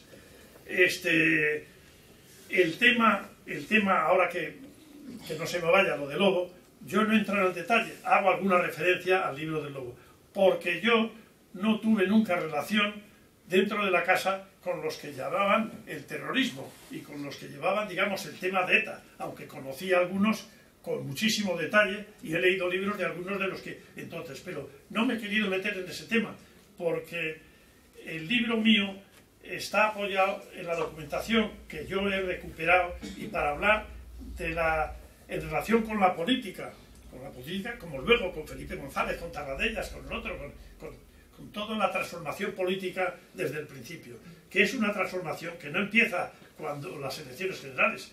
En este libro que sale ahora de Carrero, ahí se desvela, pero poco, pero ya en el tercer libro que salga, que es el año 74 y el año 75, que son 2 años importantísimos en la vida nacional y que ya lo tengo escrito, pero ya veremos si puede salir el año que viene y cómo. Pero te iba a decir que en esos años, yo en el libro de Carrero, hay una cita textual, porque yo tengo el documento, en una entrevista con Carrero, que le dice San Martín, almirante, pues le llamaba almirante, no presidente ni vicepresidente, mañana voy a ver o mañana tengo audiencia con el príncipe. Y le dijo, es texto actual, y además San Martín creo que en su libro también pone una cosa así, pero la cita es más amplia. Y dice, al príncipe cuéntele todo, con la misma confianza que lo hace conmigo. Y eso lo dice Carrero, que naturalmente era porque se lo había dicho Franco. Porque cuando Franco le nombra heredero a título de rey, se han terminado las habladurías de quién iba a ser el príncipe o no, ya está. Salvo que luego tardase Franco en morir 1 año, 2 años o 20 años. Pero absolutamente. Incluso, yo tengo, y eso se queda para el tercer libro, unas reuniones informativas, es decir, Franco le daba clases particulares, y no me choca porque es normal, al príncipe de lo que se iba a encontrar. Franco le llamaba Alteza y el príncipe le llamaba mi general. Y naturalmente hay que pensar, el príncipe entonces era un chavalín,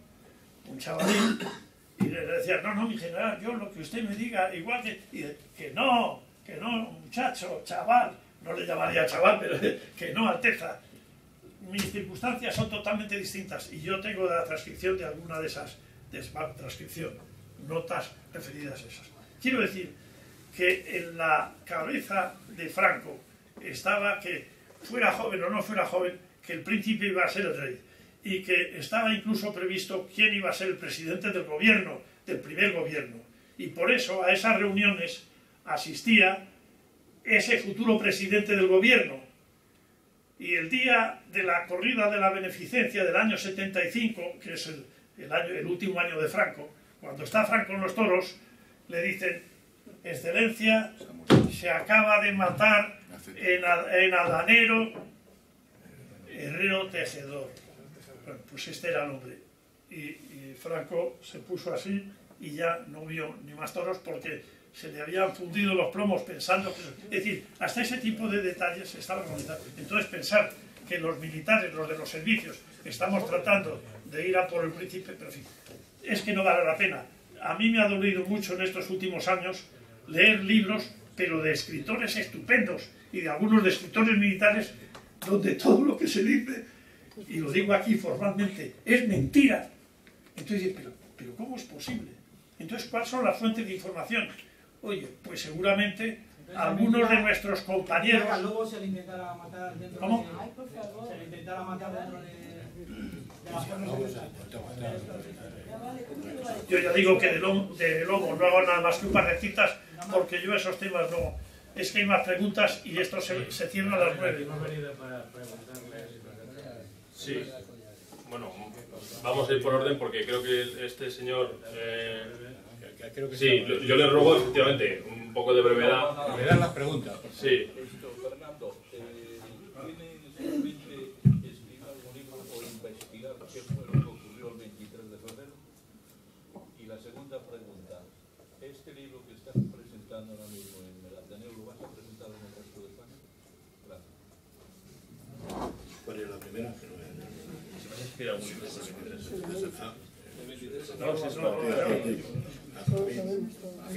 Escribir algún libro sobre el 23F. O investigar sobre el ocurrido aquel fatídico día en España.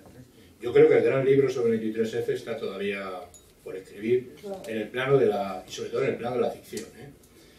Por ejemplo, ha habido 2 o 3 novelas extraordinarias sobre la CIA, por ejemplo, y sobre los manejos de la CIA en toda la etapa que va desde la Guerra Fría hasta prácticamente el final de la Guerra Fría. Hay libros magníficos, por ejemplo, como el de Norman Mailer, del fantasma de Harlot, y en fin.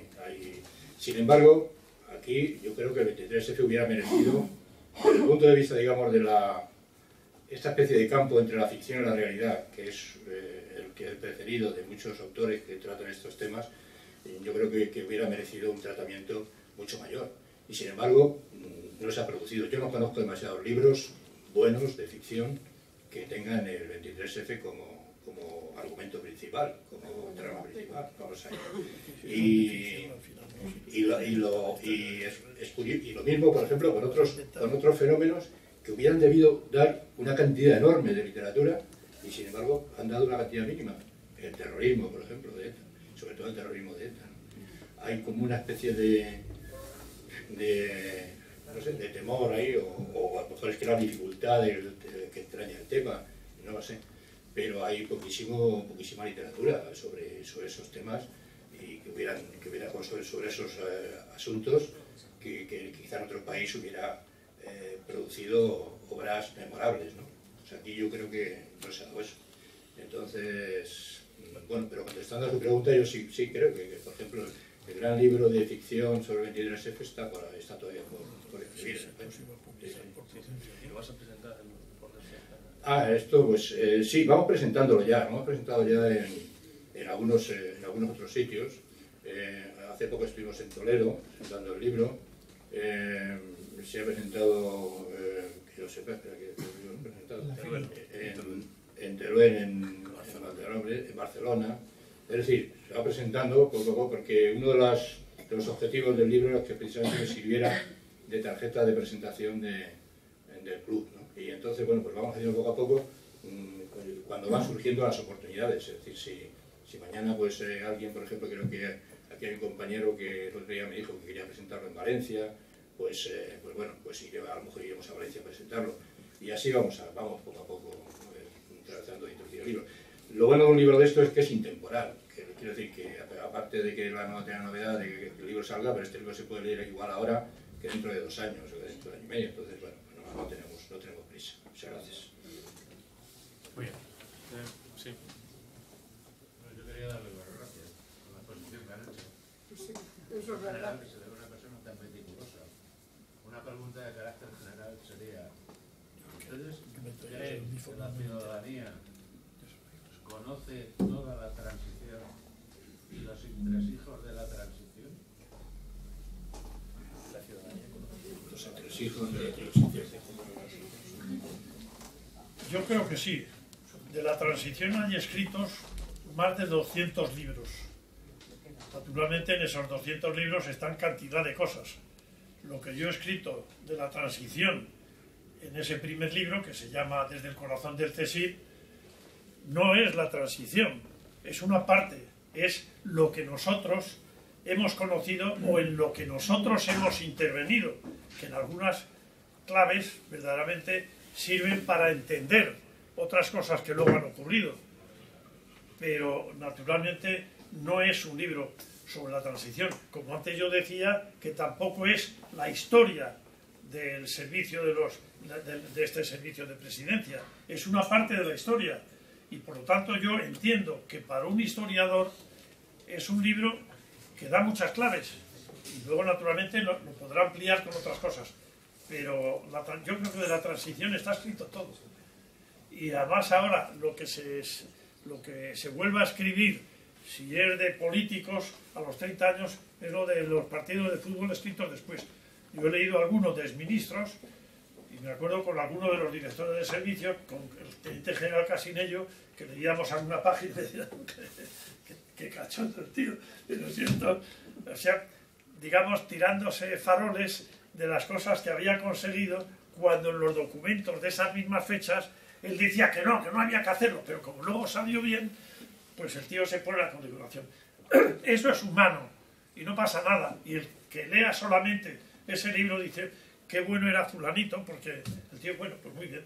Y en ese libro yo pongo, el que era bueno era el servicio, y en este caso el general Casinello, bueno, el que era comandante Casinello. Yo me refería en concreto a que en esos momentos había una sociedad que no quería evolucionar y otra parte de la sociedad que quería una evolución. Y detrás de esos dos grupos había grupos de poder que luchaban en un sentido o en otro. Eso es lo que yo no he visto, escrito con claridad en ninguno de los libros que hacen referencia a la transición.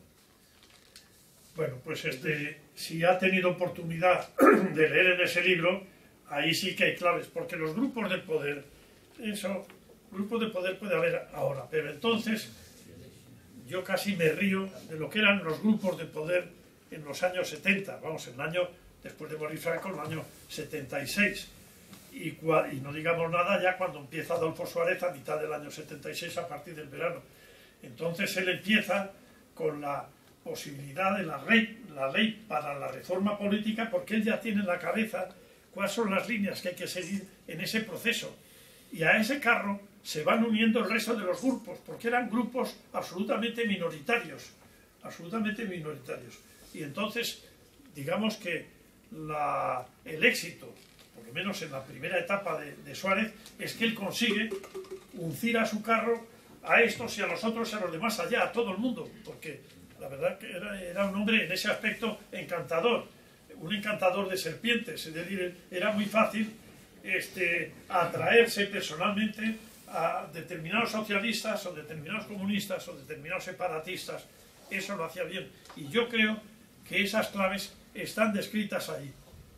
Es decir, a mí no me tocó lo de Tarradellas, pero lo hizo personalmente el director del servicio, y eso es una jugada que valdría la pena un libro entero.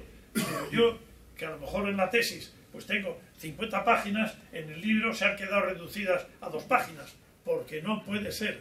Para mí, digamos, la dificultad enorme era cómo meter en ese libro 1500 páginas que estaban escritas en la tesis. Imagínese lo que es 1500 páginas, decir, pues esto lo podría, porque el corazón te tira para ponerlo todo, porque no quieres dejar pero claro, en Espasa me decían que no puede ser, que no hay que pasar un libro de 300 páginas, bueno, 400, bueno, 400.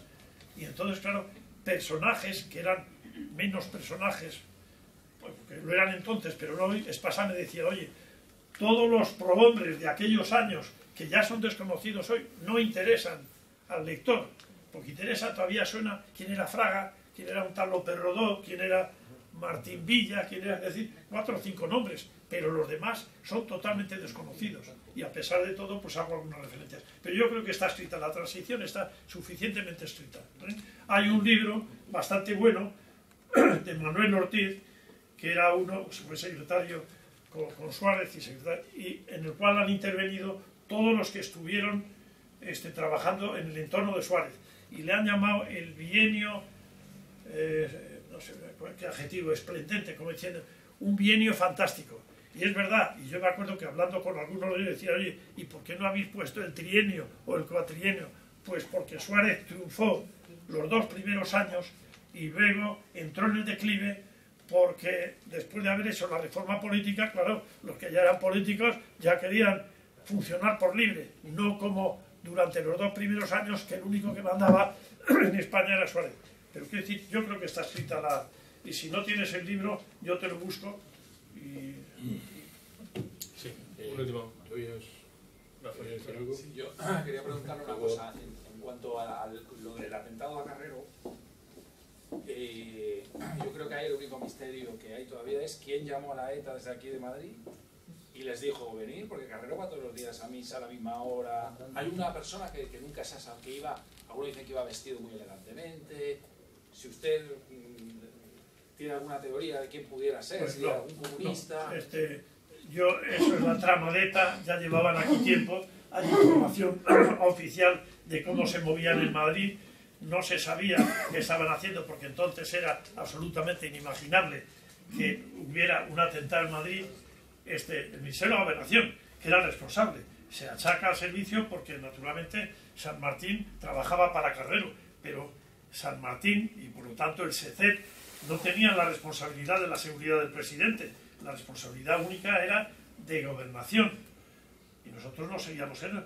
Y de todas maneras todavía vive un general más joven que yo, Josito, por ahí hay algún amigo, pues que él hacía seguimiento de Carrero en la iglesia y se lo contó San Martín al almirante y dijo, pues es el último día, no quiero más seguimiento. Pero almirante, si es que están diciendo, y eso lo he dejado escrito en el libro, está en el libro, en este libro que sale ahora. Entonces la ETA, perdón, se suministró a sí misma esa información, estaban investigando aquí, querían atentar aquí, ya, pero porque fíjate, la tesis es que hay alguien, documentos. Alguien les llamó. Hombre, claro, ya, pero yo en este momento soy incapaz de decirte si era el Pichi o el Puchi, no lo sé, porque yo desconocía ese mundo, pero desde luego, claro que se sabrá, porque luego se ha investigado y ha habido más fuentes, pero que los tíos que estaban aquí y se sabía dónde vivían, lo que no sabía las fuerzas de seguridad del Estado era qué era lo que pensaban. Incluso hubo una información meses antes de lo que querían era secuestrar a Carrero y secuestrar al príncipe y secuestrar también a no sé quién, a la mujer de no sé quién, no me acuerdo ahora, pero quiero decir, y eso está escrito, pero claro, cuando lo estudiaban los especialistas decían, esto es un camelo, esto no es verdad, no se asienta en nada. Y entonces buscaban fuentes de información, el jefe de la policía de Bilbao, el jefe de tal. A ver, ¿de dónde ha salido eso? Pues ha salido de Francia, a ver otro. Y al final, oye, ¿cuántos asesinatos han ocurrido, magnicidios de este calibre en el mundo? En países donde la seguridad es estupenda y matan a Kennedy, y matan al otro, y matan a los cuatro presidentes americanos, y a nosotros me parece que son 4 o 5 presidentes del gobierno en un siglo. Bueno, pues no era culpa del coronel de la Guardia Civil, pues no había Guardia Civil, sería otros tíos. Quiero decir que es muy difícil. Y ahora cuando vemos en estos últimos años, y bastantes años, cómo se está haciendo el seguimiento de la ETA, y que siguen cayendo tíos, y que se siguen buscando tíos, y que se han marchado aquí, oye, es una tranquilidad. Otra cosa es que lo que puedan hacer, porque mañana te ponen un bombazo en cualquier sitio, lo mismo que lo pusieron detrás de la iglesia de los jesuitas. Y la gente que ha contado, los porteros que estaban allí, los tíos decían que se fumaban unos cigarros con unos tíos vestidos con el mono de la hidroeléctrica española, lo que sea, y que estaban allí cambiando los conductos del gas, y estaban por allí por la mañana. Y allí a nadie se le ocurría que allí, 6 meses después, iba a volar el coche del presidente del gobierno.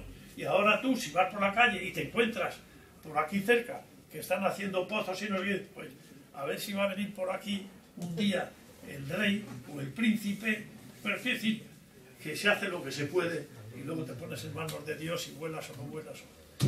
No tengo más información. Una última pregunta, por favor, Rafael. Sí, tantísimo. General, en aquella etapa usted estaba cerca de los servicios de información.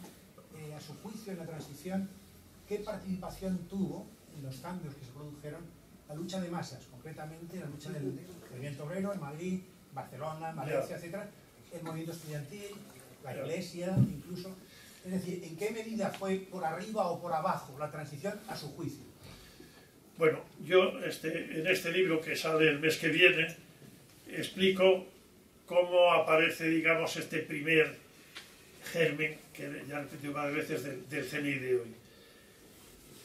En el verano del año 68 se acababa de incorporar al gobierno una serie de ministros nuevos, uno de ellos el ministro de Educación y Ciencia, que era Villar Palassi, os acordaréis algunos, Villar Palassi.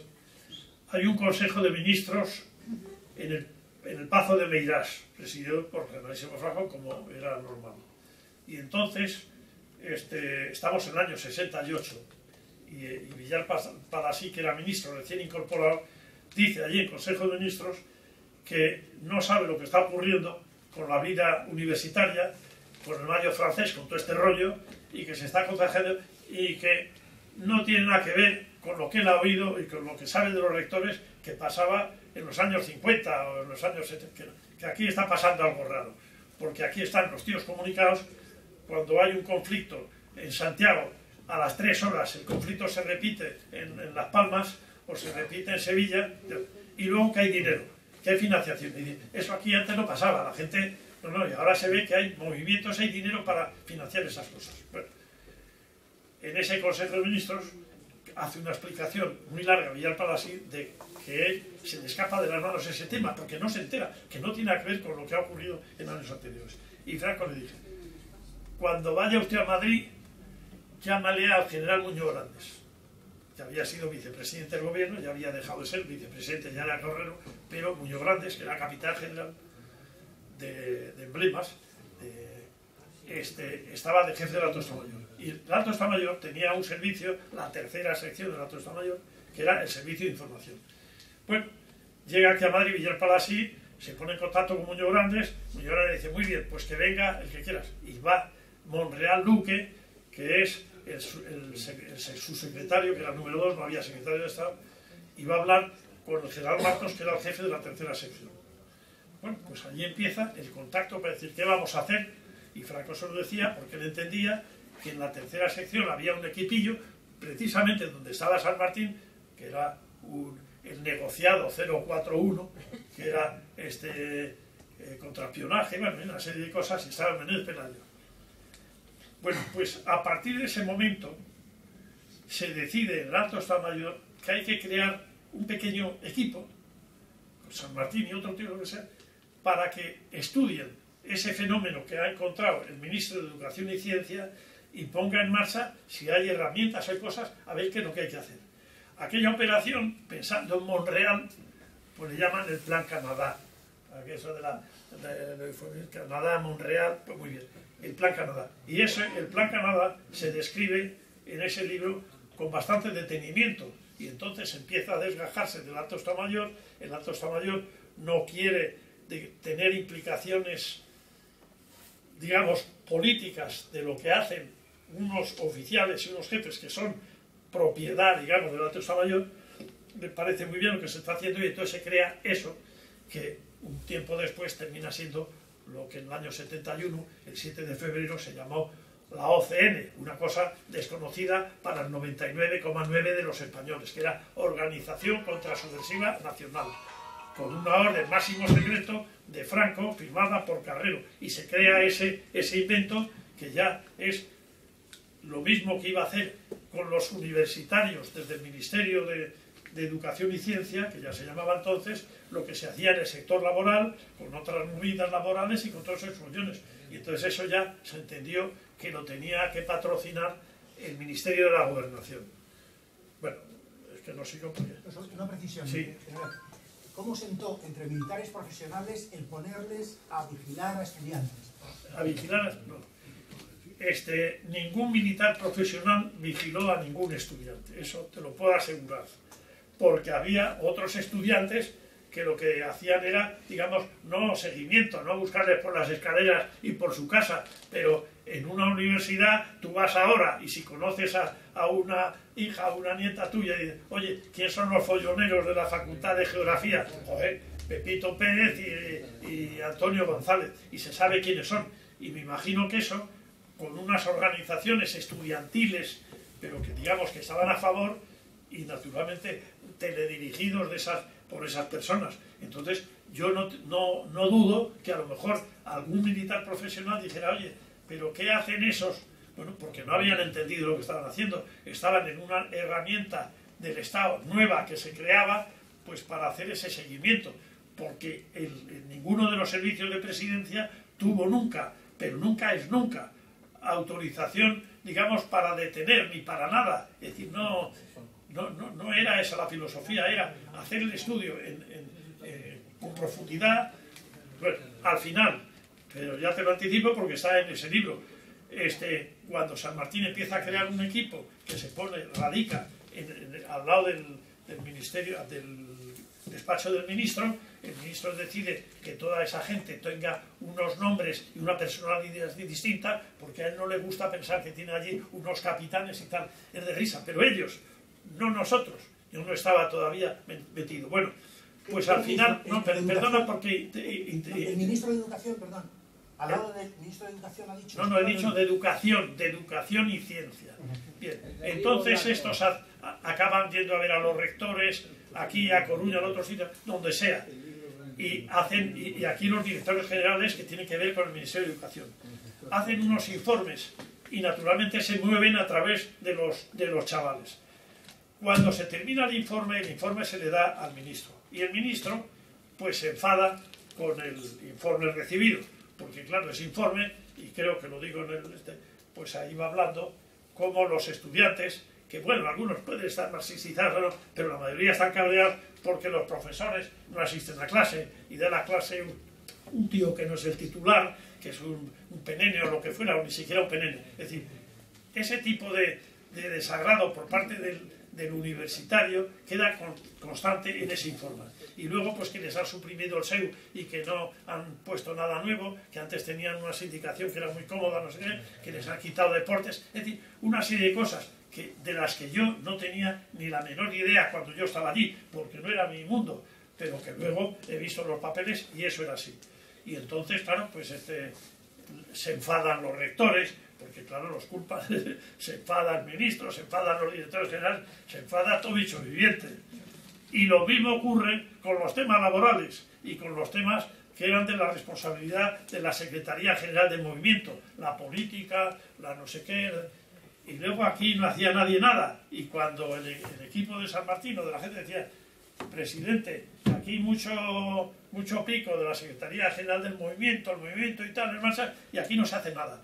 Y se está perdiendo pues la idea de nación, la idea de no sé qué, lo que fuera. Entonces, todo ese tipo de cosas al final acababa contra San Martín, de tíos muy poderosos, porque eran los que estaban en el gobierno. Tanto es así, y también lo describo en el libro, que en un momento determinado le nombran en un consejo de ministros a San Martín, ¿cómo se llamaba eso? Gobernador civil de San Sebastián y jefe provincial del movimiento de Guipúzcoa. Tuvimos la suerte de que nos enteramos el miércoles cuando se aprobó en la reunión de sus secretarios para llevarlo el miércoles a Consejo de Ministros. Fuimos con el chivatazo a 10 Alegría, que era, digamos, nuestro patrón. Y digo, pero qué disparate, eso es disolver el servicio. Y el servicio tiene que continuar porque se está creando ahora. Si ahora San Martín lo manda para allá, que era lo que le dijimos, oye, los 40 o 50 tíos que estamos alrededor nos volvemos otra vez a nuestro destino, que es donde estamos, y se acabó la comisión. Bueno, 10 Alegría, no me acuerdo muy bien, pero si fue de 10 Alegría o uno de los oficiales, luego ya teniente general y ya muy mayor, acabaron diciéndoselo a Carrero. Carrero llamó a San Martín y le dijo: no se preocupe, que he entendido muy bien el tema y no se va a ir. Y cuando llega el viernes y empiezan nombramientos, no sé qué, a ver, y no llega el nombramiento de San Martín, los 3 ministros implican, mirad, oye, lo de San Martín, no, y el almirante o quien fuera, que sería el almirante o el secretario general de presidencia, diría, no, es que al final han dicho que se retire ese nombramiento. Bueno, eso es un ejemplo, pero de esos hay 20.000.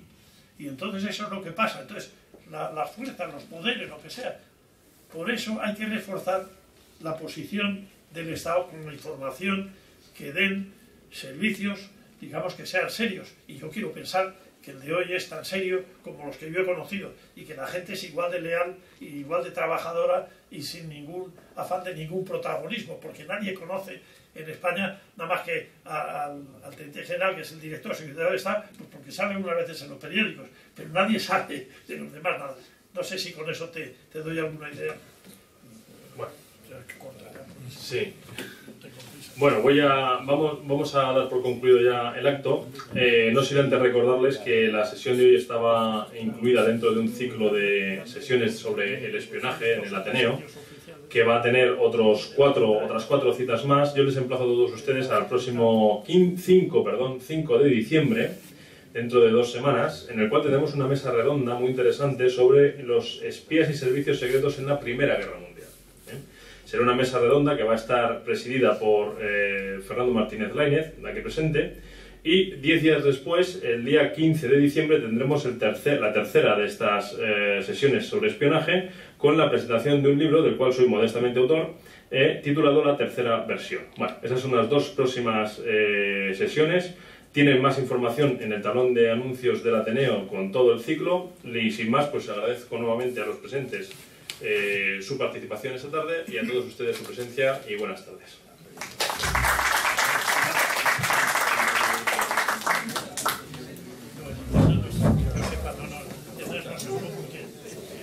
Propietario de la tesis